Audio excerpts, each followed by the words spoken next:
Hello and welcome to the latest episode of the Online Warriors podcast. We are coming to you this week with a very special episode, of course, because we are joined by one of our Patreon producers, Mr. Stephen Keller. Stephen, it's a pleasure to have you here. Welcome to the show. It is great to be here with you guys. Of course, I'm Illeagle 86. I'm, of course, also joined, I'm going to say of course the whole time. I'm joined by Nerdbomber and Techtic, who, you guys are over there somewhere, right?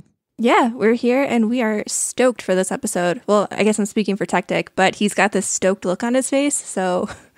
Yeah, I'm just showing emotion. The actual tone is more of a monotone. Stoked is a word that I feel like stoked got a bad rap at some point, right? Because it's got this surfer dude thing. You know, I have this whole thing going lately and I didn't realize I was doing it, but someone called me out on it recently where I'm like invoking all of these 90s and early 2000s words like stoked, dope. I've said rad. In the last few weeks I've said rad and it's just like, where is this coming from? I don't know. You said rad? I know. I don't know why. It happened. I hope you were like in a business meeting or something. This is literally yesterday. She called me bra. B-R-A. Well, I think it's actually B-R-A-H. Yeah, there's an H in there. H at the end. Oh, that's much better. I prefer that. Yeah, otherwise you'd just be a bra, which... Very supportive, but you're not that kind of bra. Wow. There's actually multiple perks to that. I'm going to reconsider what I just said. Well, it's in the edit. We're off, ladies and gents. If this isn't what you signed up to listen to for an hour, then you should stick around anyways. It might change. It might get better. We're going to talk about things, too. We're going to talk about things that might interest you. We're going to be talking about a particular feature that has been added to the remake of Skyward Sword. So we'll get to that. That's going to be cool. We're going to talk about... We were talking before getting started here, whether the movie... And Stephen, I want your opinion on this. Do you think the movie is called Respect or R-E-S-P-C-T? How do you think it'll be marketed? It's Respect, because there's no spaces between the lettering. There's no That's spaces, fair. There's no hyphens, no dots. No dots, no nothing. We're going to talk about why I think that's a missed opportunity, but we'll certainly get to that. And then we're going to be talking about TimeSplitters, which I don't know what each of our individual experiences are with that franchise, but there's some news on that front as well. So a little bit of gaming, a little bit of movies, a whole lot of fun, I think. So stick around. We are going to dive in, though, to the producer-selected topic, and Stephen, thank you for bringing this to the table because I think it's going to be a great seed for discussion. Skyward Sword. Now, we talked about the Skyward Sword remake becoming a thing. I believe we talked about it on the show. I don't know how long ago it was. It wasn't announced that long ago. Now, Stephen, you are a Zelda man. Is that an accurate representation? I do like Zelda. I think I'm even more of an Amiibo man, which is kind of what this story's in regards to. But yeah, I've played all the Zeldas, I think, and I own them all. If you could ballpark, because I have a friend who has, I don't know how many Amiibos, but it's in the hundreds. Let me put it that way. Not to put you on the spot, but are you that into Amiibos? I have all of them in the Smash line, plus all the Zeldas, all the Fire Emblems, all the Metroids. Wow. Basically, the only ones I don't have are the Animal Crossing and Monster Hunter. Okay, so It's you're a problem. into It's a Amiibos. It might be a solution. Who are we to judge? I feel like they look really cool though, and it's no different than people have like pop figures. And Yeah, that's a problem for me too. I don't know. I have a special place in my heart for collectibles. Maybe I'm weird like that, but I think they're really cool. And all the detail that's put into all of these different figures, Amiibos, pops, all those kind of things, like I think it's cool. Plus, Amiibos have the benefit of being functional. Right. Well, and the friend of mine who has so many, in his living room, they go all around. He has like this it's like a molding kind of thing up near his ceiling, and it's kind of like a little wedge that functionally, I don't know what else it would be good for, but the whole room is just lined with Amiibos, and it's they're very cool. They're like these display things you can put on display and have this cool collection. So I don't own any Amiibos. I don't frankly know 100% what their functionality is, and maybe you can explain a little bit more. But the piece of news here, Skyward Sword. So I've also never played Skyward Sword. So I'm not a big Zelda guy myself, but essentially the gist of this is in Skyward Sword, you you typically you have to go to certain points on Hyrule surface to go to the airborne overworld, so to speak, and fly around with Loftwing. This is how the original game worked. You had to go to it looks like, I watched the video, it looks like they're these like little checkpoint kind of things, whereas they're going to be coming out with this Loftwing Amiibo where anywhere, when you're on the surface, anywhere, you can put the Amiibo on and the game prompts you to say, okay, you got the Amiibo on, let's do it, let's fly. Which I'm going to, I'll turn it over to you guys first. I have mixed feelings about this. As a hater of spending money, this is the kind of thing that if I was a Zelda fan, I would feel a desperate need to spend this money. And I don't know, like, I'll turn it over to you first, Steven. I mean, as a fan of the game, as a clear fan of Amiibos, this is probably a match made in heaven for you. For me, the Amiibo will just sit on the shelf. I probably won't use this functionality. Okay. Just because I'll forget that I have the Amiibo because it's in a different room than where I play. So basically, it's just a $25. So basically, you're going to need to buy two. Well, don't put any ideas in his head. Yeah. I will say it looked, I think the functionality that they're adding with this and the feature, as someone who has played games where you have to go to certain save points or go to certain locations to do certain things, and especially like playing a game like Horizon Zero Dawn, which I'm currently playing, having to travel around to get somewhere, that travel time can kind of be a drag. So I immediately see the appeal of this. But again, I watched the video of this working, and I'm going to use working in quotation marks because the Amiibo was activated, or however you put it on a pad, I think is how Amiibos work. Again, I'm not well versed in Amiibos, but then there's like 16 prompts that you have to go through in order to actually do what the Amiibo is designed to do. And I don't know if that's typical Amiibo use case for these things, but I remember thinking they're kind of neutering what they're saying they're going to do for you, because you're still kind of going through you're doing a lot of dialogue box checking and like going. That was my feeling. Yeah, but you could speed through that. It becomes muscle memory, sure, but I think ideally what it would be is you put it on the pad and bam, you're in. Voila. Yeah, but I don't know. I mean, Nerdbomber, is this the kind? First of all, I don't know what your Amiibo lifestyle is, but is this the kind of thing that you would be into? Knowing now, because I guess Steven, you said the price point is $25, presumably. Yeah, so I've already pre-ordered this, so I got mine from Best Buy already. It's been frantic for other people trying to get one. It's selling out everywhere instantly. Wow. So yeah, that my biggest issue is the price, because most of the Amiibos, they started out around $10 and they've kind of gone up to about $15. That's kind of the going rate right now.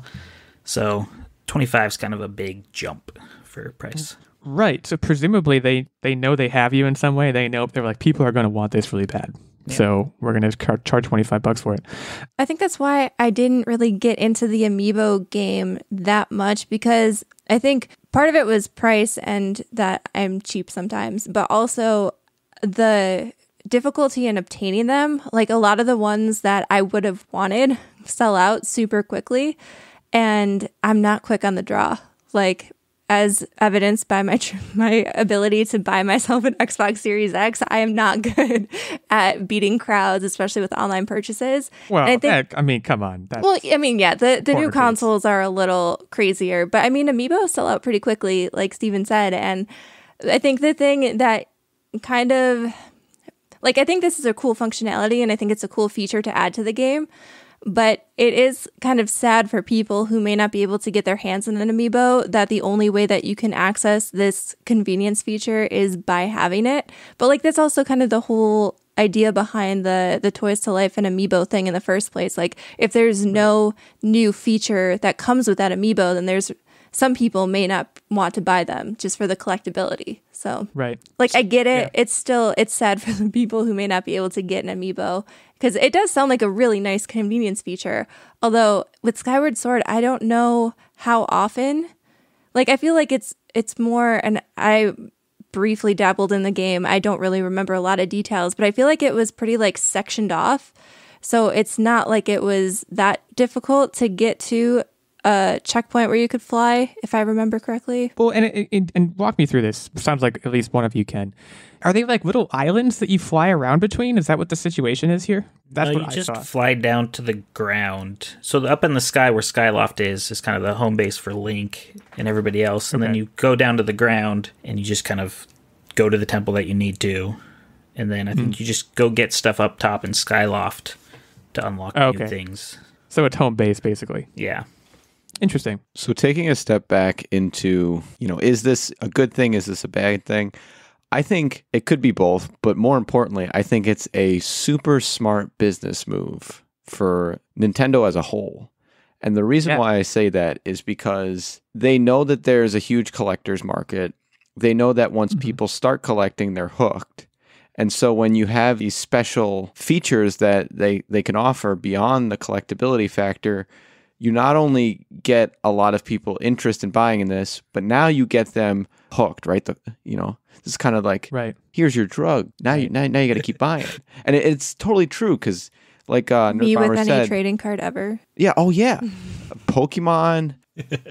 I'm still collecting Pokemon cards to this day, and I have ones from when they first started coming out. It's an addiction, and to be able to offer this is not only enticing people who are already collecting, but it's bringing people to start collecting, and it's bringing people who aren't collectors in as well. So it's just all in all, a super smart business move, and it's only going to further their sales on these figures. Well, and it's collecting with functionality, right? Like, so Steven, of the amiibos that you have, are most of them just kind of collector's items, or do a lot of them interface with games? So, like with Breath of the Wild, all of the Zelda ones, when you tap them into the game, crates would drop, so you get items. You can get weapons, you can get, I think there's clothing items. A lot of the stuff's kind of more cosmetic rather than functionality changes. Like in Super Mario Odyssey, I think you get extra hearts. I think it just fills up your heart gauge, depending on which it's almost like use. It's almost like a pre-order bonus you would get for a different game, because I've pre-ordered games where they're like, oh, we'll give you this certain skin for your weapon kind of thing. Yeah. Is it almost like that a lot of the time? Yeah, I think for the most part, yeah. And then other things are like with Splatoon, you can save out your character loadout, and it's kind of like what with Smash Brothers, you can save your Mii fighter and your moveset and all that kind of stuff to them. Well, because there was, I never got into the Amiibo thing. And this might have been a Wii thing. Do you guys remember Skylanders? Was anyone a Skylanders person? Because that was a thing for a little bit, and that wasn't quite the same, but it was these kind of like action figure-y collectible things that interfaced with the game. I thought those were awesome. Yeah, my little sister was really into them. I want to say, was Disney Infinity the same kind of thing? Yeah, I had Disney Infinity. Yeah, and that's a cool thing, right? Because when you think about collector's items, taking trading cards as an example, taking Pokemon cards and taking, I have a brother who's very, very into Magic cards. Like, they're collectibles with functionality, right? They're cool to look at, but they also do something for you. And it's very, very smart for Nintendo to involve themselves in this market. And where I was going was, is this the start of a trend? But it sounds like the trend has already been ongoing. I think the difference here is they jack the price up a little bit, which is interesting.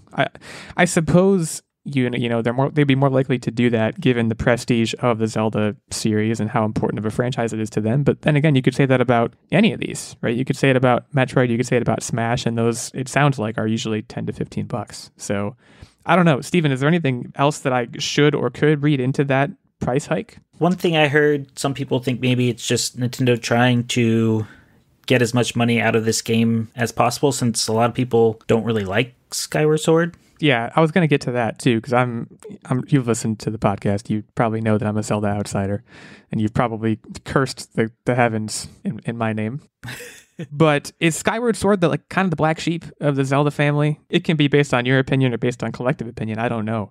But yeah, I remember people were surprised that this was the one they were remastering. And maybe it's almost like they wanted a second shot at it to make it really good, but I don't know what they were thinking. Yeah, for me, it was just kind of more of a gimmick release for the Wii to kind of show the waggle controls. Kind of finally gave you that feeling of, because I think that came with the Wii Motion Plus. So it's kind of more that one-to-one accuracy with the Wiimote. So it's kind of more showing off that functionality. Yeah, and I had a similar, again, the touchstone for me is always Metroid. And I remember Metroid Prime 3, they didn't do Wii Motion Plus or anything, but I remember thinking, this is so gimmicky. It just felt so gimmicky to me. I wanted the more conventional gameplay that I was used to, and I couldn't get that. But I do remember, and I think when we talked about it on the show, Skyward, I remember that was a surprising choice for them, Skyward Sword, because it's...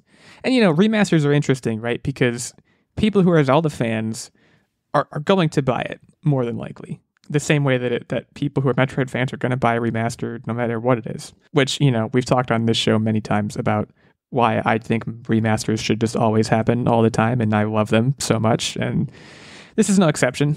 But the Amiibo move is interesting.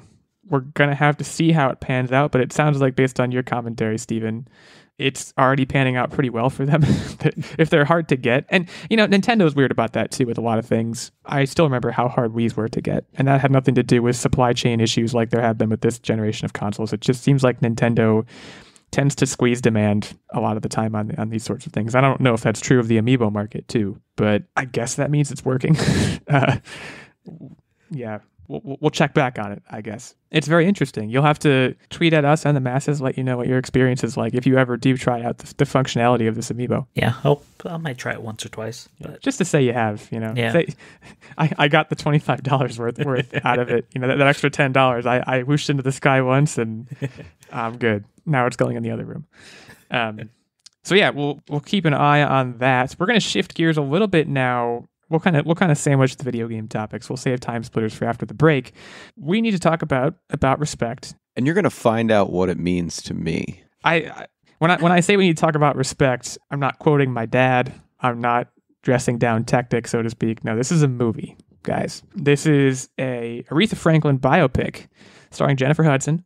The trailer dropped earlier this week, and I want to talk about this because we'll go around the table here, the virtual table. I don't think anyone would argue with Jennifer Hudson as a casting choice for this. Oh, absolutely not. I was taken aback when I saw the funny guy. Mark Maron? Marlon Wayans? Marlon Wayans. I was surprised to see him. Not dissatisfied, necessarily, but I don't know what the Wayans brothers are up to these days, but a biopic does not seem like his... I think it's interesting when comedic actors, and it often works, when comedic actors are like, I'm going to go serious. I feel like I've talked about this before, but sometimes I like the comedic actors best when they do go serious. Like, I feel like we just talked about this, but like Jim Carrey and Will Ferrell, some of their more serious roles are my favorite of their works. Because I feel like it just shows the breadth of their talent and their acting chops that they can make that pivot. It fleshes them out a little bit more, for sure. And like I said, I wasn't dissatisfied by it, but that was one kind of bullet point I mentally documented. The other one being just once, and if you ask me, what do you know about like the Aretha Franklin, like her up and coming story, I don't know the first thing about it, which is on me. But I wish just one of these biopics would be like, it took her a while to be discovered, but after she was discovered, she was good. There was no struggle with fame or anything. These biopics can be so depressing, is the point I'm trying to make. Like, I feel like it's hard though, because we see time and again, even the celebrities and stuff that look happiest. There's a lot of and baggage that comes with fame, and I don't think it's smooth sailing for anybody for the most part. Like, I'm sure there are people who handle it better than others, but I feel like there's always some weird, crazy behind the scenes stuff that you aren't privy to as a regular person. Right. And I'm not trying to minimize that. That's not what I'm doing. I'm just saying that, like, if I want to watch a movie about the discovery of a world-class, once-in-a-generation talent, sometimes I want it to just be fun. And maybe that's an unreasonable request. The world sucks and it's hard, and you'll never get that. I don't know how difficult Aretha Franklin's life was. You're going to find out. Exactly. It looks like it was, and it looks like I'm going to find out. And it's probably for the best that I do, because there's a lesson to be taken away from that. But it bummed me out when there's like one scene where it's like, okay, they're kind of like hinting that she had a drinking problem at one point, and I'm like, yeah, famous. It's just a reminder that fame is hard. For all of us that ever want to get famous. Not us, we're already famous. But if anyone ever wants to get famous, it just seems like it's going to come at some cost, right?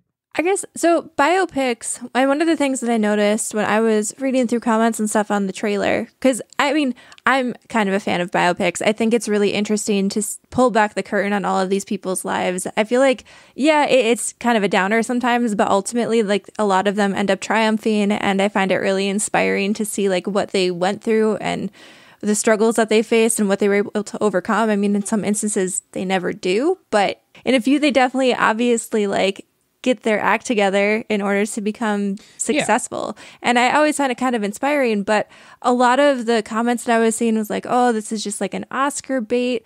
Like, it does seem like this movie will definitely get a lot of rewards and stuff, and awards and nominations and all that kind of stuff. But what are your feelings? We can kind of do like a roundtable on biopics in general. Like, do you think they're overplayed lately, or are you kind of like me where you're just enjoying the ride? I think there's been sort of a reasonable cadence where it hasn't been this overplayed. I mean, we're not talking superhero movie.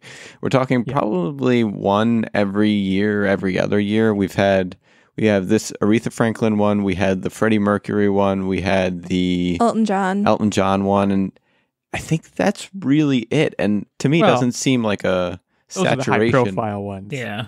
Right, but you want to compare apples to apples here, and the B ones, I wouldn't really say that really count. In terms of like top tier compared to like the quantity of superhero movies we get in a year. I don't think that it's really saturated to say that, this is something that's overdone. So over to Steven, what are your feelings generally? And I guess what are also your feelings on Respect? I usually like biopics, but for like this one, it does look pretty cookie cutter. You've got the singer's unknown. She's really good. You can tell she's the talent of a group, but they don't get famous. All of a sudden she gets a hit, and then the alcohol comes in or the drugs come in, and somehow they overcome it. So this trailer kind of just showed you pretty much how the movie's going to lay out, and just kind of that formula for biopics. So no doubt. Yeah, you're kind of touching on what I was going to say.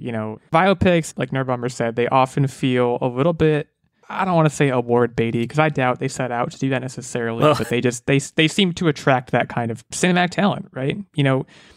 Biopics, the reason that they're done as often as they are, I agree. I don't necessarily think it's an oversaturation problem, but the reason they're done as often as they are is because if you pick the right person to make a biopic about, there's usually a character arc that is easy to follow because it's established based on historical, true events.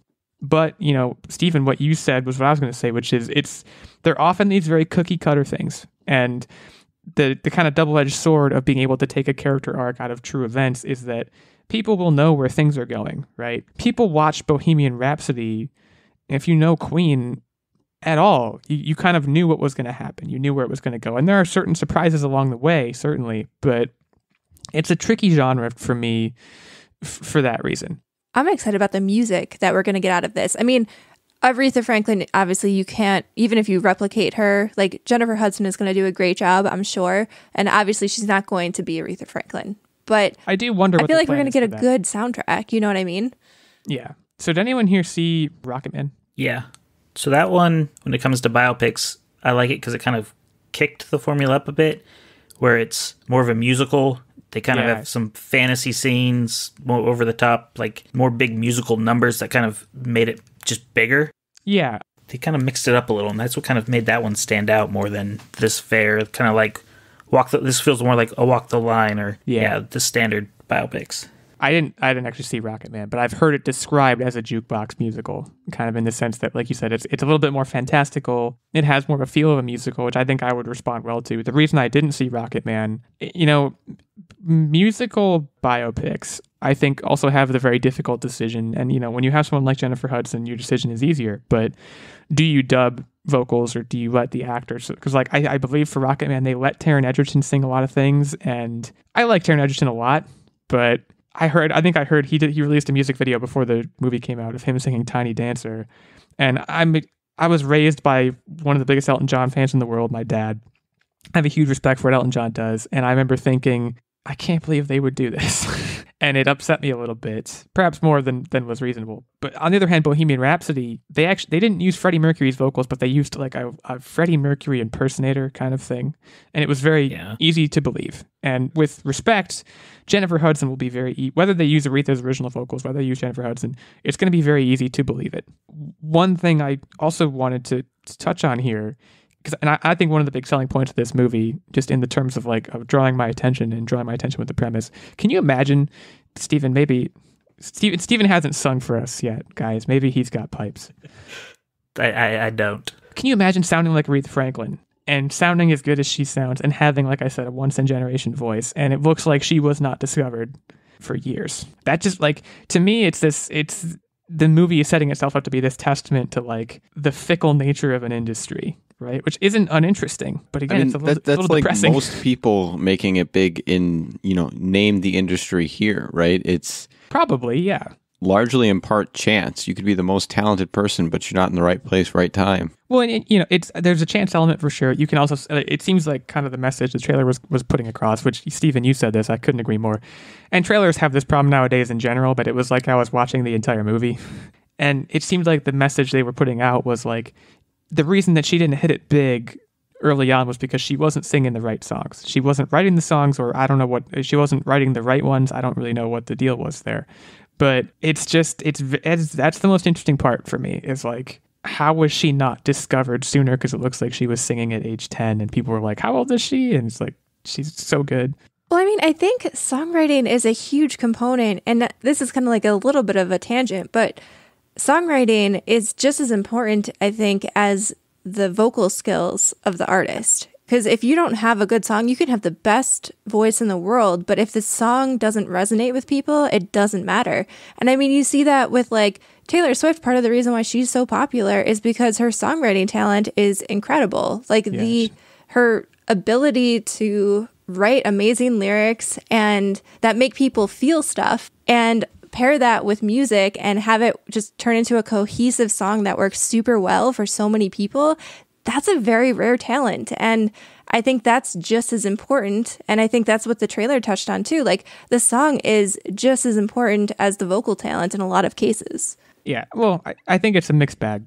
The example I always hear is like, I don't know if Justin Bieber remember that song, Baby? Justin Bieber wrote that he just says baby. Yeah, he was like, baby.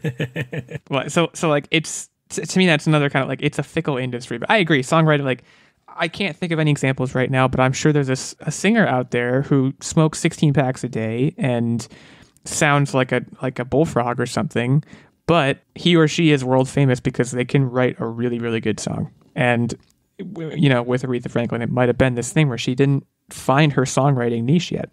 We'll have to wait and see and find out. Respect. Go watch the trailer if you haven't already. If you're an Aretha Franklin fan, rejoice. And get ready for some show-stopping Jennifer Hudson vocals. So that brings us more or less to the midpoint of our show, and you know what time it is. I would be remiss if I did not give a shout-out to our Patreon producers, one of whom is here in the virtual room with us. Stephen, thanks so much, first of all, for being here. Second of all, for continuing to support the show. We're super happy to have you, and we are super happy to have your support. Stephen and our other Patreon producer, Mr. Ben Checkness, who will also be on the show soon, support us at the night level on Patreon. As a result, they get access to the monthly secret segment and vlog. They get input into our weekly game segment, which Techtic is hosting. We'll see what that's about. And of course, they also get the occasional guest spot, which is what Stephen is currently doing. So if you want to be like Stephen or Ben, you can head over to patreon.com/onlinewarriorspodcast for more of the details. We also have a Squire level, which gives you access to the monthly secret segment and vlog, and a page level, which gives you access to the monthly secret segment. So again, patreon.com/onlinewarriorspodcast. Thanks again to Stephen and Ben. We're going to take a quick break now to shout out a sponsor, and we'll be back to talk about TimeSplitters. Do you experience digital eye strain from too much blue light exposure from digital screens? Baxter Blue glasses are not your average frames. These blue light lenses filter 80% of the highest energy blue light, eliminating 99% of glare. The past year, we have all been glued to our devices more than ever, and I am definitely no exception. I bounce around from screen to screen with all of my gaming, social media, a lot of podcast editing, and sometimes it feels like I spend all day staring at screens. Our exposure to digital light has soared, and our eyes and our sleep are suffering as a result. Baxter Blue is also a force for good and provides a pair of reading glasses for someone in need for every pair sold. This is eyewear built for our digital age, and Baxter Blue is giving our listeners 10% off your next purchase of blue light, sleep, or kids glasses. Click the link in our show notes for your exclusive discount. This is the sign that you have been waiting for to invest in blue light glasses. We know you will love your Baxters, and we know that you will feel the difference. Thanks again to Baxter Blue for sponsoring this week's episode, and now back to the show.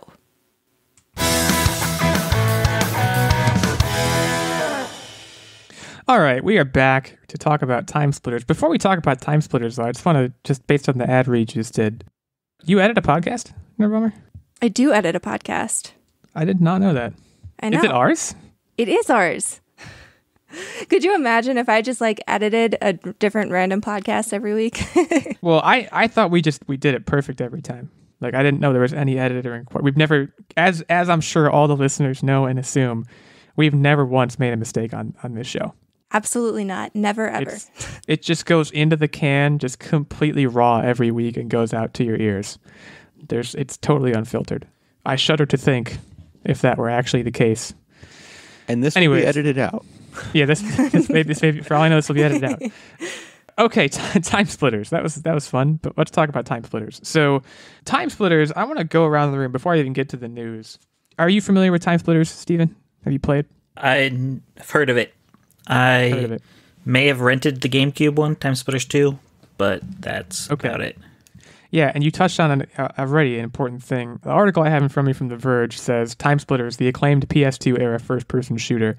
That offends me as a GameCuber a little bit. Well, the first one was PS2. The first one was PS2.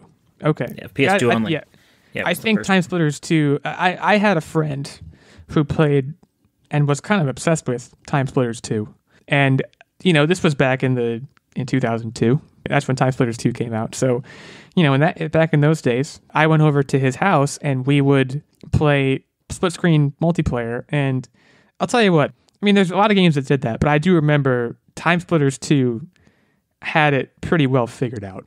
So Techtic, Nerdbomber, are you TimeSplitters? Have you split time before? I definitely. So do you guys remember, and this was a lot more common back when like digital wasn't really existent, and in the PlayStation 2 era, which I'm going to call it that because I was a PlayStation 2 girl. Okay, first of all, how dare you? But keep going. But they used to have like these, when games would get kind of old, they would like bundle them together in like a 3-pack, and this is another blast from the past, but like at Media Play, they would sell like a bundle for $19.99, and Did you just say the words Media Play? Oh yes, podcast? I said Media Play. Oh, God. I have no. What is Media Play? Yeah, that might not even be national. No, Media Play. It was like is FYE ringing a bell? Yeah, it's like. Is that national? We didn't have that here, I don't think. It's basically, it was a music store. So I think they started as music stores, and then I'm Googling it right now, so just keep talking. They basically had all sorts of like entertainment stuff. They had like all of your entertainment collectibles, games, movies, music, CDs, all that kind of fun stuff, all under one roof. And I mean, they've since closed and went under and were defunct. But that is where they operated 72 stores in 19 states with 2,000 employees. Founded in 1992 and defunct as of 2006. Yeah, so they were a thing, and they used to bundle like discount games, basically games that were older, into like a 3-pack for $20. And you never knew what you were going to kind of get. Like they would show you the first game sometimes, and the other two would just kind of be like hidden behind the first one. And I remember I definitely got TimeSplitters, the OG one, in one of those bundles. And I dabbled a little bit, but I never really got super into it. Best Buy bought them. I'm on Wikipedia, guys. Yeah, I'm looking at that too. Best Buy bought them. We had Sam Goody. Sam Goody was ours. Sam Goody is a good comparison for anybody out there who doesn't know what Media Play is or FYE. Yeah, I actually don't know. I've heard Sam Goody before, but I've never seen one, certainly. It's kind of sad that all of these stores are gone now for the most part, because it was super fun to just go in them and browse. And you would find stuff that you didn't really like. Especially browsing music. Like, I love how accessible music is these days, but there's nothing better than like going through a rack of CDs and cassette tapes. Yeah. Well, and what Media Play had going for it was like Best Buy, but they also had books. It was like a Barnes and Noble and a Best Buy had a baby. And instruments. They had musical instruments. That's where I got my first guitar. They had a store called Hastings here that was that. Yeah, well, that's actually listed in the Wikipedia. Similar to Hastings Entertainment, Second and Charles, and Half Price Books. Haven't heard of any of those, but yeah, those stores are great. TimeSplitters, though, so we all know what the deal is. It sounds like, at least to some extent. Guys, they're back. Their studio went under. I'm confused. I don't know if Deep Silver was their studio or Free Radical Design. I think it might have been the actual studio, and they went under. Deep Silver is now bringing back Free Radical Design to make, I think it's TimeSplitters 4. Yeah, it looks like it's TimeSplitters 4. They last came out with TimeSplitters Future Perfect in 2005, followed it up with a PS3 exclusive that did not do well, and then they basically went under, but they're being revived. So I think the main topic of conversation here, I think we've talked about this a little bit on the show before, but if you're TimeSplitters, are you coming back, continuing kind of this guise of we're going to be a split screen? Can you be a split screen focused game anymore? Absolutely. I think I know what your opinion is, but I want to ask Steven most predominantly. Do you think a predominantly split screen game can exist and succeed as we live and breathe? If you add the online play. Okay, so that's got to be a component for you. Yeah. Still. Well, yeah. Mainly because I live alone, so I don't have anyone to co-op with. Right. But yeah, I think it could succeed still. I think it's got a big enough cult following where it could do some decent business. It was very... the other thing I remember about it, besides the split screen play, was that it was very... And, at the time, I was 12, 13, probably. It had like this kind of tongue-in-cheek wit that 12, 13-year-old me found very funny. And I don't remember anything specific about it necessarily, but... You also felt badass playing it because of the music. Kind of like it, almost like Doom and Halo, where both of those had this unique soundtrack that just... You felt cool. That was what it did for me. It's a cool concept for a game, right? Because if I remember correctly, they're traveling through different eras in time, right? That's kind of the whole thing, and they're working on some grand mission, which in the multiplayer split screen realm just meant you could pick a map from medieval times, you could pick a map from the future, whatever. So it was a really cool playground to work within, and we've already talked a little bit about remasters on this episode, let alone this show at large. So I'm certainly on board. It gives hope to anyone who has a game franchise which the studio went under, cough cough Visceral, cough cough Dead Space, that they can come back if possible. Okay? I'm coughing a lot. TimeSplitters 4 was first teased back in 2007.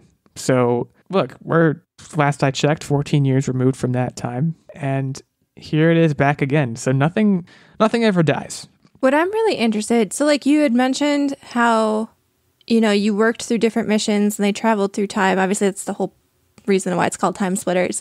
But I distinctly remember in the first game, I believe, like they went to the year, it was either 2019 or 2020, probably 2020, because it doesn't make sense for it to have been like an odd year, like 2019. They went to 2020 and there was a pandemic ravaging society. But we said that'll never happen. Is that too soon? That's too soon for that, guys. But like, I remember it feeling like super futuristic. And at the time when the game first came out, it was like, oh, 2020 is so far away. But now I'm kind of curious, like if I went back and revisited that, like what did they picture 2020 looking like? And obviously like nobody probably could have pictured what our 2020 really looked like. But in terms of technological advancement and how futuristic they thought our society would be. Everyone's wearing sweatpants. Well, I mean, another canonical example of that, right, wasn't in Back to the Future, he went to 2015, right? I think he did. Like 2015 or 2016, and that was when he was on like the hovering skateboard and stuff. It is interesting, right? Where if you look back on, like, I'm sure there are a bunch of movies I've watched. I don't keep track of it, but I don't like go back and watch these movies. But even sci-fi in the 90s was like, by 2020, you're not going to believe where we are. There's just like a lot of like, when it comes to the future and technology, there's always this starry-eyed optimism, right? Of like, yeah, we'll have cured cancer, we'll have invented flying cars, we'll have, whatever. So I think it would be neat to see like in the new TimeSplitters how far into the future they go and like what they picture. Because I always just find that neat, like in science fiction books or movies or anything, just seeing like what people think of the future, and especially like the close future. Kind of like marking it down in my head and being like, let's revisit this in like 10 years and see what actually panned out. Right. I'll have to look back because I don't know. I don't remember what 2020 was like in TimeSplitters 2, but it can't have been anything like what actually happened. I wouldn't think. So yeah, TimeSplitters is back. That's the takeaway here. I don't know if there's a whole lot else to say other than that. Split screeners rejoice. There will probably be an online component, but I would imagine TimeSplitters knows what it's about, and they know. I think they probably know if they're coming back, they're going to have an online component, I'm sure, but they know that people might be coming back for that split screen chaos. I love split screen chaos. My split screen game was actually, and again, GameCube, because GameCube was the way in the life. Nerdbomber, just so you know. Medal of Honor European Assault.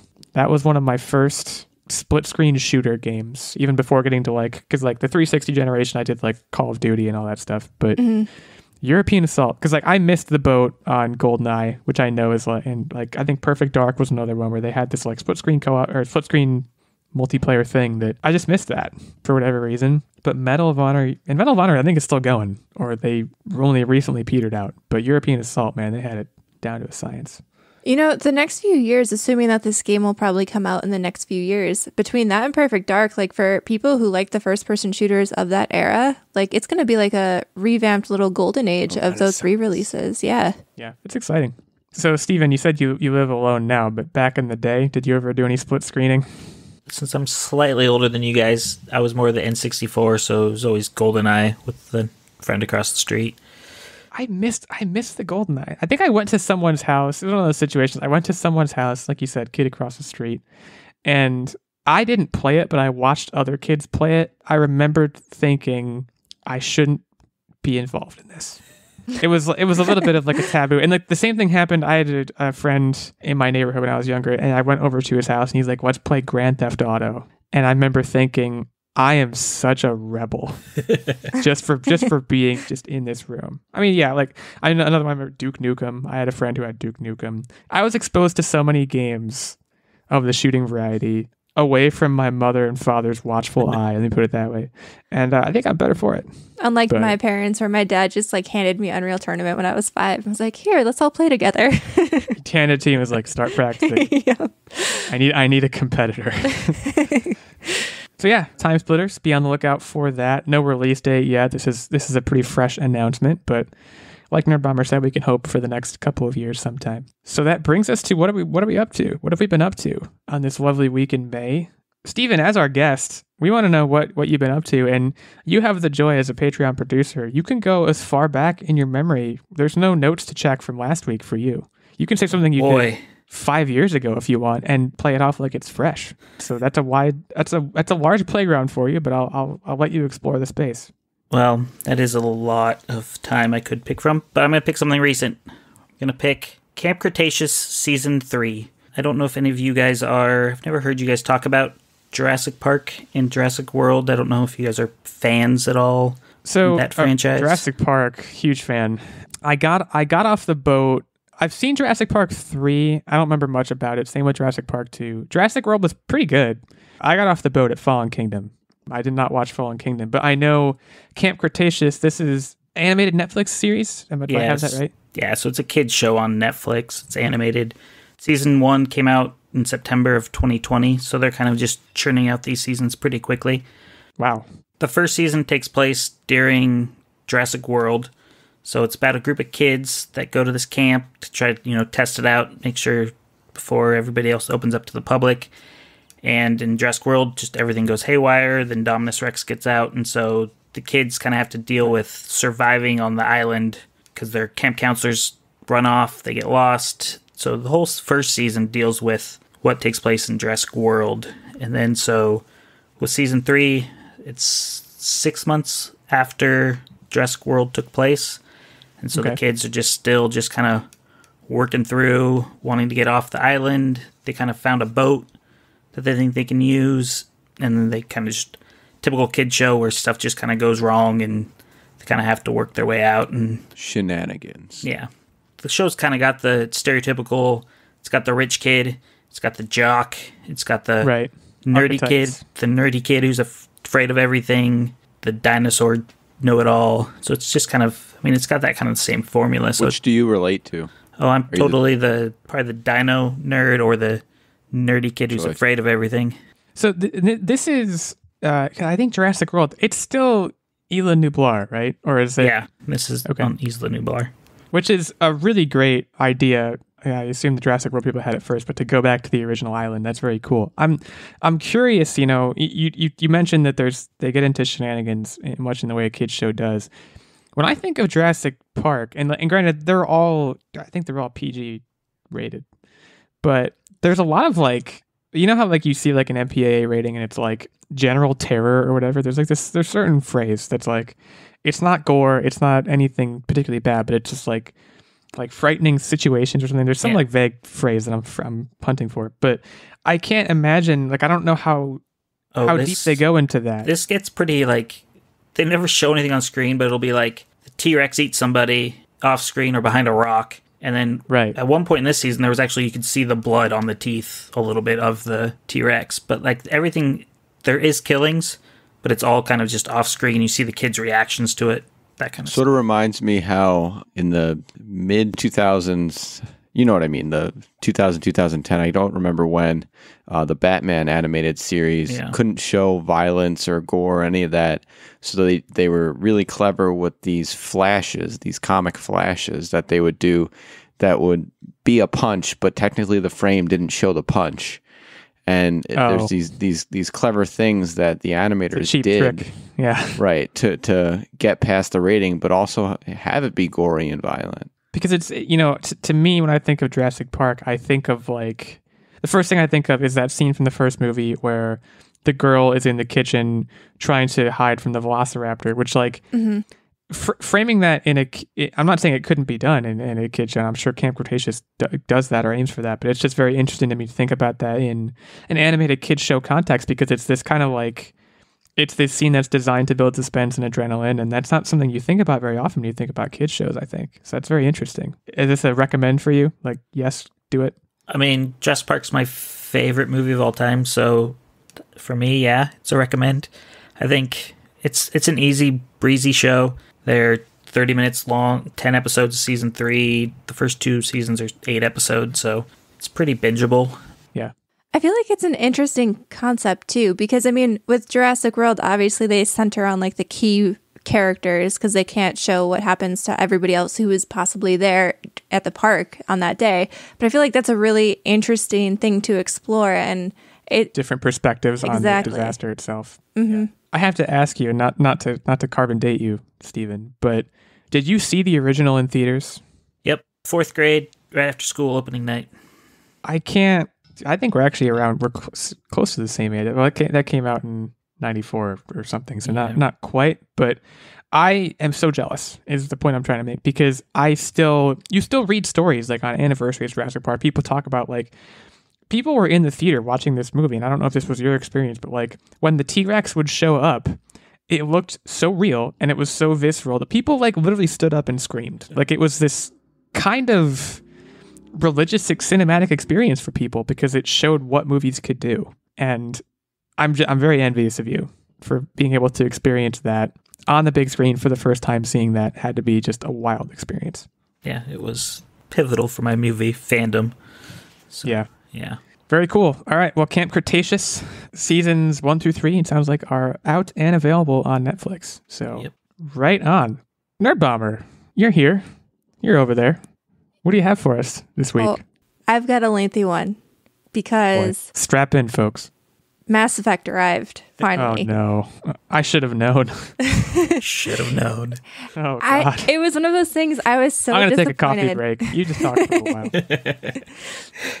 Well, I've had bad luck ordering games lately. Like, they don't come when they say they'll come, ever. It doesn't matter if I pre-order or how, like, early in advance. Like, for example, we just bought Illeagle a copy of It Takes Two. Which this is very funny. This is very funny because, tell the story. I think it's so funny. So, knowing that I wanted to get to him for his birthday, which is like the end of the month, I literally ordered it at the beginning of the month, and it was like, 4 to 6 days shipping. 2 weeks went by, never showed up. So then finally, like, they had Shout out to GameStop. I'm just going to call them out. Shout out to GameStop. You guys are killing it. And then, like, part of the order arrived, but not that. It was just, like, sitting in limbo somewhere. No one knew where it was. And then finally, they were like, okay, we'll resend it. And then that just sat in limbo for a little bit. And then finally, it got to him. But the same thing kind of happened with Mass Effect this is Best Buy, not even GameStop. Oh, really? So I'm just not having good luck. But it finally came. I just think it's funny that it takes ordering 2 copies. It takes 2 to get It Takes Two. You have to order 2 copies. They'll lose the first one, and you'll get the second one. So you finished. I assume you haven't slept in 6 days. Techtic's just feeding you, and you finished all of it, right? No, unfortunately, she's on tube fed. I've only really gotten a chance to dig into the first game, And so I'll only speak to that. Like, obviously, I can't. There's hundreds of hours of gameplay in here. I mean, there's 3 games. Mass Effect 2 alone, I remember when I first played it, it took me like almost a month of just nonstop playing to get through everything I wanted to see in that. So right now, I'll just focus on the first one. And first and foremost, I am so happy to be home. And like, you can't see the air quotes I'm doing right now, but I am totally doing them. And like, when I booted up the game, there's an opening sequence to Mass Effect 1 where it kind of like, you pick your character. When you build your character, like you give it a backstory. There's different backstories you can choose from. And you're among friends. Did you cry? Did you cry? No, but I got the chills. I didn't cry, but like I definitely got like goosebumps because just the nostalgia. It felt like I was immediately sucked back in time. And it was just like this weird feeling. And I've played other like remakes and remasters, but I think this game was just so pivotal in my video game fandom that being... Wait, you're a fan of Mass Effect? It sounds akin to when I watched the trailer for Star Wars Episode 7. It sounds like that. Yeah, it was just like this weird, like nostalgic feeling, like this feeling of just going back home again, which was really interesting. So I'm playing this on the Xbox Series X. I mean, mileage will vary depending on what system you're playing this on because it's on like the last gen systems as well. But on the Series X, I mean, the graphics look really good, especially considering like this isn't a full remake or anything. This is just a remaster. And the game is almost like a decade old at this point, but environments and textures look super sharp. They've really kind of modernized it. They've made it more detailed. They've like updated the lighting so things just look like more so like a game that you would be playing now. Right. There are some things that are still a little janky, like particularly the character modeling of the humans. And this is something I always found, like even back in the day playing it originally. There's like an uncanny valley thing happening with the human faces, and that has not been fixed in the remaster at all. But I mean, again, you just have to keep in mind, like, it's a reskin of an old game, and I don't know how it would feel if they completely changed the faces of characters, you know, like, yeah, it would be almost as jarring to see completely revamped facial modeling for all the characters. But I mean, the aliens look fine because they don't look like humans, so you interface with a lot of aliens during the game, so it's really not that bad. Can you turn on and off the old skin to the new skins? I mean, I don't think so. I mean, there might be that capability. I haven't dug into it because for the most part, like the graphics are mostly left the same. It's just like textures and lightings that have been updated to look more crisp. More triangles. She's not going to tweak. She's just sitting there sobbing while playing it. She's not, tweaking the options or anything. Like I said, I'm sold. If you're telling me there's more triangles, I'm with you. I've seen it cropped up a little bit on r/game physics, which for those that don't know is a subreddit that's like when game physics are broken or like there's weird bugs, people will post screenshots. It's one of my favorite subreddits in the world. So if you've never been there, go check it out. You'll spend a lot of time there. But like every high profile release winds up on there inevitably for the first week or so of its release because they're going to put out patches and they'll fix bugs. Nothing has been especially heinous, but I laughed when I saw it because I was like, oh, Nerdbomber, she's probably living her dream right now. Mm-hmm. I mean, I always notice bugs, but this game has like such a big soft spot for me that I'm just like, oh, it's fine. You'll look way past it, I would think. I mean, and even like getting into gameplay type stuff, the first game, and I think because a lot of my memories of the Mass Effect franchise are really tied to the second and third games, and even those games in comparison to the first one, like the combat of Mass Effect 1 is just a little bit jankier. It's more dated. I remember this. Yeah, and they've done some things to smooth combat out. Like they shortened cooldown times for your weapons. They've kind of revamped the leveling system a little bit. They've improved a lot of the squad control mechanics, but still knowing that Mass Effect 2 and 3 still have better combat, it's just a little kind of rough to revisit Mass Effect 1, but like even still, I'm having a lot of fun, and the fact that a decade later, it still kind of holds up when you consider all of the different advancements we've made in video game combat mechanics. Like, it's pretty impressive. So yeah, for sure. I'm having a lot of fun with it. I mean, also playing it on the Xbox Series X, I know when they were talking about like the next gen consoles, which are now, I guess, current gen, they really, spoke to how loading screens are going to be the thing that revolutionizes this generation. And one of the things that I distinctly remember in my Mass Effect experience is, sitting in elevators that were basically masked loading screens. Yeah. And that would be where like you would have dialogue with characters. But with the next gen consoles, you can just skip all of that. Like you can choose to sit through it and hear those dialogue options. But as someone who's already experienced the game, the ability to just blow through that and not sit there and like get pulled out of the immersion is super, super nice. Yeah. So I guess what it boils down to is like still having a blast.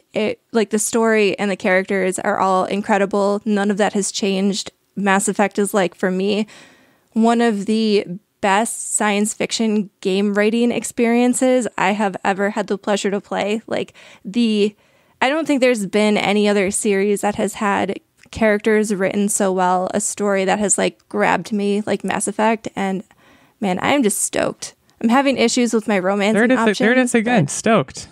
I know, I'm just stoked, man. It's back. I do have a question for you guys, though. Sure. When you guys play a remake, because I'm struggling with this, do you play it the same way that you did the original time that you played it, or do you try to like switch it up? That's the question I was going to ask you. Are you playing Paragon or Renegade? What did you do the first time? So I played Paragon initially. Which we found is easier to do. Well, yeah. Yeah, well, I played it authentically. I didn't spam space monkeys to get my Paragon points up. But I found like I wanted to do it differently this time around, but I'm finding myself making all of the same decisions. And like, I can't tell if that's bad or good. I guess as long as I'm having fun, it doesn't matter. But like, I went in with the intention to play it differently, and I'm not. I'm pretty sure I would not change. I haven't played Mass Effect all the way through, but I'm pretty sure I would make all the same decisions the same. When I have decision points in games, I do it very deliberately, and I don't think I would, on a whim, do anything different. I would probably take the path of least resistance in most cases. It sounds like that's what Paragon is. I would want to be, in my heart of hearts, I want to be like a Han Solo character who's like largely good, but you can't really rely on him to be virtuous, that kind of thing. But I don't know how possible that even is within the Mass Effect framework. I mean, it definitely is. There are some things that but does it show, I guess? I mean, yeah, because I mean, your Paragon and Renegade points do add up and give you different dialogue options. But for me, and this is going to sound like, I don't know, I guess I don't know what I think of myself, but like, I just cannot pick the asshole option ever when I'm playing a game. I just read the dialogue. Yeah. I'm like, I'm not that big of an asshole. I can't do that. Like, it's just not in me to do that. Well, in Zero Dawn, a lot of the decision points are like, there's 3 icons. I think it's a heart, a brain, and a fist. And it's heart is like you're compassionate, brain is you're smart and clever, and fist is you're just aggressive with people. And I always pick the brain, and not because I'm like, oh, I'm really smart. I'm just like, they give you 3 options in a situation, and I'm like, this is the option I would take. And also like, I don't want to be too soft. I don't want to be too hard. It's also like kind of a middle of the road option a lot of the time. So, and I'm pretty sure if I played Zero Dawn 100 times, I would do that all the time. I don't know how Mass Effect does it typically. How do you know? Do they label things? Like, because Horizon Zero Dawn labels everything. If you pick a certain dialogue option, you're getting quote unquote brain points put towards your story arc. But at certain points, so like your main dialogue wheel, they're not really labeled, but you can kind of get a sense for what direction. Yeah. Like you can get a sense if you're being a dick or not. Right. Someone like someone's like, hey, pass that thing over here, and that gives you 2 dialogue options. One is like, sure, and the other one's like, go to hell. It's like, okay, I know what this is. But like there are some, like as you get further in the game and you have more Paragon and Renegade points, there are like blue and red options, but those are only even enabled if you have enough points in one of those categories. So like you can be like extra good or extra dickish. And it's easier to be good. Techtic thinks so. According to the trivia. There's like a way you can spam, especially in the first Mass Effect. There's different bugs where you tend to accrue Paragon points more easily. Because I would wonder if Mass Effect was like, we don't want to foster people. We don't want to like make people want to be dicks, So like maybe they would make it kind of like Dishonored does that. Dishonored's like, if you don't kill anybody, you have to work a little bit harder, but it'll make your life easier in the long run. You know what I mean? I don't know if Mass Effect kind of has that same mentality. It sounds like they do, maybe. I know there's a lot of newcomers to Mass Effect now that this came out, so I don't want to spoil things, but there are definitely implications to your actions, and there are bad things that can happen if you are a bad guy. I don't think it's the spoilers. We're talking like people die and don't die based on right, yeah. Yeah. Well, do you recommend it? I'm kidding. I know you do. Absolutely. If you have, I'm going to hound you until you finally play all 3 Mass Effects. Like, you're going to be on your deathbed, and I'm going to show up with a copy of Mass Effect and be like, so have you played this yet? Right. Well, I look forward to that day. Okay, Techtic, how's it going over there? My update's going to be significantly more brief, but the thing that I'm most excited for of this last week is we had our first campfire of the season. And if you don't know anything about me, the one thing that you should know is that I love pyromaniac. I love setting things on fire. No, I love a good campfire. We're not beer drinkers. We typically will make like a nice little mixed drink. It was cocktail. It was gin and tonics around the campfire last night, and a little bag of popcorn, some wieners to cook over the fire. You didn't make any Phil Collins? No Phil Collins, just G&Ts. Well, I want to talk to you about, I'm going to go on record with a controversial opinion. I do this once an episode, and the episode's almost over, so I have to do it somewhere. S'mores are overrated. I find s'mores to be messy. I'd rather just eat the marshmallow right off the stick. They're overrated. So true. The last thing I want to do at a campfire, first of all, when you're at a campfire, 9 times out of 10, it's dark. And you have to assemble a tiered sandwich. One of the components is very hard to manipulate without getting your fingers sticky, burning yourself. And then you taste it, and you bite into a s'more, right? And the second bite, the first bite's fine, but then it kind of starts disintegrating in your hand and getting marshmallow all over you. And every time I do it, I invariably am like, why? It's just not worth it at all. I might be doing it wrong. I'll own that, but it just seems like more work than it's worth. And Steven, I think I heard you agree with me. Techtic did too. I have this like sandwich toaster thing, and when you were saying it, all I was picturing was the hard graham cracker. I wonder if just a s'mores sandwich, like if you use like a sweet bread, might be the. Don't they have that? Like it's like marshmallow puff or whatever that you can buy and you spread on. Yeah. No, I think you got to use traditional marshmallows for what I'm proposing here. So hear me out. You toast a marshmallow and get it nice on bread. You're good. You're done basically. Yeah. You toast a marshmallow, get it nice and golden brown, right? Then you take your sweet bread. I don't know what kind of bread yet, but let's just call it sweet bread. Oh, I got this. This might be like a diabetic's nightmare. Just everyone just calm down. Everyone just please calm down. Fried dough. Pound cake. Oh, I was going to say pound cake. Fried dough would be good. You just get a sweet bread, be it fried dough, pound cake, whatever. You put your melty marshmallow on there, you put your chocolate on there, and then this thing I'm talking about, it clamps it on both sides. It's got like, it looks like a toaster oven on this holder stick that you clamp. Then you put that in the fire. This way you get your marshmallow stays gooey. Your chocolate gets caught up to the party because whenever I bite into a s'mores, the chocolate's never melted like how you want it. So you got to catch it up to the party. And then you have a bread that's somewhat malleable, so you're not just like eating dust after your first bite. This is it, guys. We figured it out. Well, they have these those sandwich pan things that these exist where you can put them over a fire. That's what I'm referring to. It's like a clamp, and it's just like almost like a box with a wire mesh on both sides. Because you want the chocolate to be melted, and at least if you're me, my marshmallow is not hot enough. Like I go golden brown, and I put it on there, and it's on there for about 2 seconds before I eat it. Because I'm just going to sit there holding a s'more like a moron, waiting for the chocolate. All right, so we're going to try this and report back. Yeah, get back to us. Also, I'm happy to hear. You're not one of those people that just you put a marshmallow on a stick and you just light it on fire. I can't stand those people. It bothers the hell. And Steven, I'm sorry if you do that. It bothers the heck out of me. What like? I am always the first person to put my marshmallow on and the last person to take it off. That is a rule because I am slow and steady. Yeah, I mean... Ladies, remember that. My opinion is there's a right way to cook one and a wrong way to cook one, and that's the wrong way. Well, we can leave it at that. I don't know. Let us know about the s'more sandwich thing. For me, just give me the chocolate. That's all I want. Right, and that's also what inevitably happens for me is I'm like, I have one s'more, and I'm like, all right, let's cut out the middle, man. Yeah, I'm in this for the chocolate. Okay, Techtic, does this conclude our broadcast update for you? Yes, I will report back with the results of my sweetbread sandwich. Keep me updated. My update is also pretty short. I want to recommend a television show. I finished Game of Thrones season 1 and the first book, but that's kind of retread territory, so no big deal there. I will say, Game of Thrones is long over, so I don't feel any qualms about spoiling anybody. The way that Khal Drogo died was just really annoying to me. It really bothered me. Steven, you're laughing. I don't know if that means you agree, but he got a paper cut and it got infected. That's basically that's what happened to me. It's like he's this big beefy warrior guy, and he's feared by the world over. And then he fights some guy over a woman or something, and he gets paper cut, and he gets infected, and he dies. And I was like, you're kidding me. Now you have me worried because I have a paper cut on my thumb right now. Well, just don't put because in the books they talk about it obviously, and they show it in the show back in medieval times. I guess Game of Thrones is fictional, but they just putting mud on it. It's like, why is that? What makes you think that's gonna work? I don't know. Wasn't that a thing though? Back in the day? Yeah. It's like salves and stuff. You put herbs in it, but at the end of the day, it just looks like you're rubbing dirt in a wound.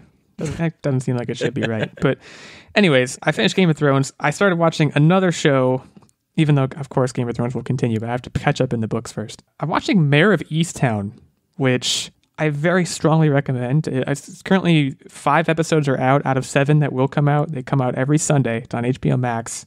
The touch point, if you liked True Detective Season 1, you're going to love Mare of Easttown. I think it's fairly similar in the sense that it's a compelling mystery/crime story. Every character just sucks really hard. No one is a good person, which not necessarily fun to watch, I guess, but it's very compelling. It's not a light show. There's funny parts, but it's not a very light show, so you kind of know what you're signing up for, I guess. But could not recommend it more highly. So yeah, it has a 92% on Rotten Tomatoes, so that's pretty good. One particular note I want to make about it is the accents in this show. It takes place in Easttown is in Pennsylvania near Philadelphia, and the accents in this show are just out of control. They're very. I've only been to Philadelphia one time, but the accents are. I can tell they're authentic just because of how intense they are. And if you read the IMDb trivia, they talk about Kate Winslet is the lead actress, and she's also the producer on the show. The second person she hired was a dialogue coach to make sure the accent was right, because she saw it as very important, because it's very community driven, the entire story. So they wanted it to be authentic, and holy crap, it is. I don't even it's almost it's called the Delco accent. It's the Delaware County in Pennsylvania. And it's almost like certain accents, and I can't even put my finger on which ones, but I know New York is one of them. They came together and had a child, and it's at times it's grotesque, the vowel sounds that they make. But it's fascinating to watch. It's well pulled off by every single actor or actress on the show. Is there a lot of A's and W's or no? Yeah, it's a little bit Long Island-y. There's a little bit of coffee talk kind of thing. But yes. it's not just that. It's like I said, it's if that came together with I don't even know what it is. Chicago. Maybe a little Chicago, a little bit of Fargo, North Dakota kind of thing, where the O's are very weird. One thing, they say water. Yeah, water. Instead of water, they say water. Yeah, water. That's what I said. It's a lot of weird stuff like that. Honestly, it is worth showing up just for the accents, and that's not a joke, because it's the acting is very good, especially considering the fact that Kate Winslet is a great actress, and she's acting real hard emotionally, she's making you feel things, and she's also just speaking in what might as well be a foreign language. Some days I wish you guys knew me with my accent before I suppressed it. I like the current version of you, but I think if you went, it would be interesting to listen to, much like Mare of Easttown is, I think. So keep us updated on that, I guess. If your accent comes back, well, I assume I'll probably find out pretty quick, but that would be cool. I wouldn't be against it. Suddenly on the podcast, everyone's like, why does this guy sound like he's from Jersey all of a sudden? So yeah, Mare of Easttown. That's why I suppress it. So, okay, we're going to move into the quiz now. Who's the host? Me. Techtic. Okay, Techtic, your show. I'm excited. So today's quiz topic is Dalmatians. And so we're going to get right into it. But Steven, you're going to start with the answering. Would it be wrong if I just said 101 for every answer? That would be perfect, honestly. It would be very wrong because my first question is a percentage. Oh, good percentage. So, I mean, you could still say 101. Good. And you would be guaranteed to bust. So, That's Dalmatians That's his prerogative. have a genetic disposition to deafness. About what percent of Dalmatians are deaf? I'm going to go with, I feel like it's high. I'm going 65. What percent are deaf? Also, you didn't really say the order. What percent are deaf? Correct. I'll give Nerdbomber last ups. I don't think it's that high. I'm tempted to say 101 just for the joke, but I'm not going to. I'm gonna play the gaps. And I'm gonna cut 65 in half, 32 and a half. There's some quick math for you. I went to college. So now we're on to Nerdbomber. 32 and a half and 65 are what you're playing against. I'm going to cut that in half even further. Wow. Oh man. Oh, I need a calculator. 32 and a half cut in half is 16.25. Yeah. I'll save you the calculator. Okay. I will do that. See, I told you I'm so bad at math. 16.25, because I feel like it's a lot. I mean, compared to other breeds, that would probably be a lot. But if it was so high, you'd think people would just stop breeding them, right? But they're cute. So, while Illeagle was the closest, he did bust. Oh, come on. And so Nerdbomber takes it. It was 30%. Are you kidding me? Which is still significant for a dog to be deaf. I don't know why we even do these quizzes. Let's continue. Aren't you leading right now? That's not the point. That's not the point. I think I am. I'll have to check the tape. But okay, so Nerdbomber's on the board. The next question is, in what year did Dalmatians become the mascot for the Budweiser Clydesdale team? Okay, and I'll go first this time. We'll rotate first ups. Oh, boy, the Dalmatian as the Budweiser Clyde. This was in the 80s. Of that, I'm confident. I don't know why. 1984. The George Orwell situation. 1984. That's my answer. I feel like it was earlier because Dalmatian, like the 101 Dalmatian story, I feel like obviously we know the Disney version of everything, but like it's a relatively old story, I thought. I'm going to say 1930. I don't know why I feel like it's recent. I'm saying 92. Wow, okay. So Nerdbomber's way down there. And we're All right, so 2 out of 3 people busted. Oh. It was 1950. So that's another point for Nerdbomber. Man. I might get to use my sweep sound. See, this is what I mean. It's just not fun. For the 101 Dalmatian fangirl in the group right now, she is holding true. She's a fan. Are you... Nerdbomber, is this true? Oh, 100%. As a kid, I almost feel bad for my parents because, shit you not, I had 101 stuffed animal Dalmatians. I remember this story. Yeah. You actually had 101? I mean, if not more, it was a lot. A ton. It's a little concerning, actually. Well, yeah, I guess that means you're qualified to be performing the way you are. Okay. Techtic, how many questions? There's much 3 chance left. Okay, Steven, we got to put our quick pants on. So, interesting fact is it is sort of unknown where exactly Dalmatians originated from. However, there is a first known record of Dalmatians. When was this first known record from? Okay, Nerdbomber's up first. In year. What year? I feel like they were big in Europe. I can't remember this offhand. I want to say that I know that they were used as some kind of herding animal or a sheepdog because they have a lot of energy. I'm just trying to spit Dalmatian facts that may or may not be true at this point. I'm going to say 1800. Okay. Steven? I was thinking 1400s. Okay. Are you going to say 1400 or are you going to go Let's do any more specific? 1447. Okay. I like it. I like the style. Yeah, this is, I think Nerdbomber's too late. Steven, I think my feeling is you're awfully close. It couldn't have been medieval times or the Middle Ages because someone would have taken one look at a Dalmatian and been like, it's like a witch, witch stuff. Which also, Salem witch trials were the 1600s.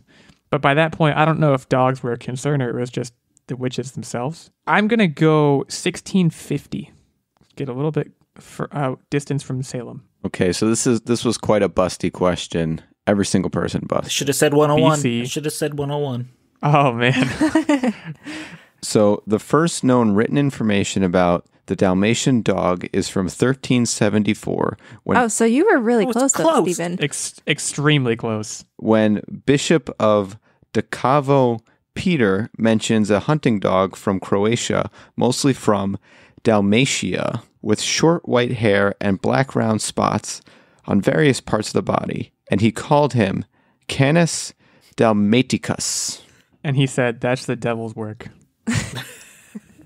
I maintain that's probably what happened, but fair enough. Just because it's the devil's work doesn't mean someone couldn't write about it. Okay, so we all busted, which means now either Steven or myself has to get a perfect 2 out of 2 to even tie Nerdbomber. The sun's getting a little low for us, but we'll press on. So in the 101 Dalmatians movie, how many spots appear in the movie? And this is over the span of 113,760 frames. So what I mean by that is each frame is going to have X amount of spots. Within that 113,000 frames, how many spots total? Across the whole movie. Crap.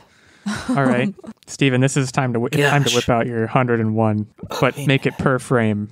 Yeah, I bet that was the gimmick. I don't want to help you. So I guess figure out how many spots on average per frame. How many frames were there again? Is that cheating? 113,760. This is a great question, by the way. I'm going to go with 101 million. Okay. Yeah, I like it. It's a pretty good answer. Well, I don't know how... I haven't seen that movie in a minute. I know I've watched it at some point. Wait, are we talking animated or live action? We're talking animated. Okay. I have to go over 101 million. Wait, do I? Oh, gosh. It's a big number. It is a big number. I have to go under 101 million the more I think about it. I'm going to be conservative, and I'm going to go with 1 million. Okay. Nerdbomber, don't you dare. I'm going to go with 10,100,000. I like it. So 2 out of 3 of you busted. Oh, sweet. That means I got it, right? Illeagle gets it. It's 6,469,952 spots. Sweet. I'm still alive. This is what we do, guys. We have guests on the show, and we do a quiz. And make them look like fools. Yeah, we beat them senseless with knowledge. Okay, I'm still alive, and there's one question left. So the world, I can feel the world sitting on my shoulders. But let's finish this out. What do you got for me, Techtic? The average height for a Dalmatian is 23 inches. What is the record for the tallest Dalmatian? 23 inches, and the tallest. This is like a Clifford the Big Red Dog situation. This is going to be a huge number. 23 inches is the average. Are we talking up to like the back? 23 inches seems like nothing. They're not standing up. It's on all fours. Right, but it's not up to their head. Is it it's like up to the their top back. of the head or the spine? Yeah. I would think it's the back based on the 23 It's inches. the back, bigger. yeah. Okay. You want the answer in inches? Please. Okay. 77. Lucky number 7. Huh. Yeah, you heard me. No, I know what you're thinking. What a perfect answer. I'm just trying to visualize, and I don't know why I'm struggling to visualize how big a Dalmatian is. You know what? I have nothing to lose. 101. Oh, boy. That is a big boy, though. That's the answer of a person who has nothing to lose, guys. Oh, man. I'm going to go with nice 48 inches. Yeah, the more I think about it, 77 inches is more than 6 feet. Yeah. Yeah. I flew a little close to the sun on that one, but let's see what Techtic says. I mean, you guys know what I'm going to say. 2 out of 3 of us. 2 out of 3 of us busted. No, you all busted. Oh. It's a busty answer again. Is it like 24 inches? Because I'm going to punch you. I swear. It's 23 and a half inches. No. The tallest is 42.6 inches. Dang it. So, Steven, you were actually very close. Yeah, that's 2 questions that Steven, by the hairs on his chinny chin chin, went over. I had one more question for funsies. If we want to do it, you can. It is, Pongo is the father in 101 Dalmatians. Mm-hmm. How many spots does he have? 101. Duh. Believe it or not, I knew this once upon a time, but I don't anymore. Oh man, Nerdbomber, your brain space would be put to so much better use. I think that brain space got overwritten at some point because I don't remember anymore. I know. I'm gonna say 60. Dang it, that was close to mine. I'm gonna go with 67. I appreciate that you didn't say 61. Oh, I thought like about it. Very classy. Yeah. Say what you will about Steven, but he's played a clean game, folks. So Steven actually got that one correctly. The answer was 72 spots, Wow, very close, too. Slightly more than the amount of spots that Perdita has at 68. Maybe I was thinking Perdita when I said 60. I'm sure Weirdly, that's what it was. I don't know why I know these. I was a weird kid. I really like Dalmatians. Yeah. And you followed into a weird adult. Well, there you have it, folks. We are knotted up again at the top of the quiz tracking rankings. Nerdbomber and myself both at 7 and 2. Techtic at 4 and 4. Steven unfortunately falls to 0. Living a balanced life. So Nerdbomber will be hosting next week, which, well, like, let's be honest, I'll probably retake the lead at that point because Techtic doesn't often show up for these things. I'm trying to gas him up, guys. This is motivational strategy. Fighting words. We'll see how he responds. So then this brings us to the end of our episode. We want to thank Steven again for being here. Steven, thank you so much for taking the time and sitting down to chat with us. Any words of wisdom or shameless plugs that you want to leave the listeners with? I don't have much for wisdom. Yeah, I don't think of anything right now. All right. Well, if you think of anything, I'll tweet at you. Us. Yeah. Which I didn't. At OW86, at OW Nerdbomber, at OW Techtic, at Online Warriors 1. I actually didn't shout out our handles that entire episode. We're getting it in at the wire here. Thank you all so much for sticking around with us, listening to us. We appreciate it. Leave us a review on Apple Podcasts. Hit us up on Twitter at the handles I just mentioned. And we will talk at y'all in a week's time.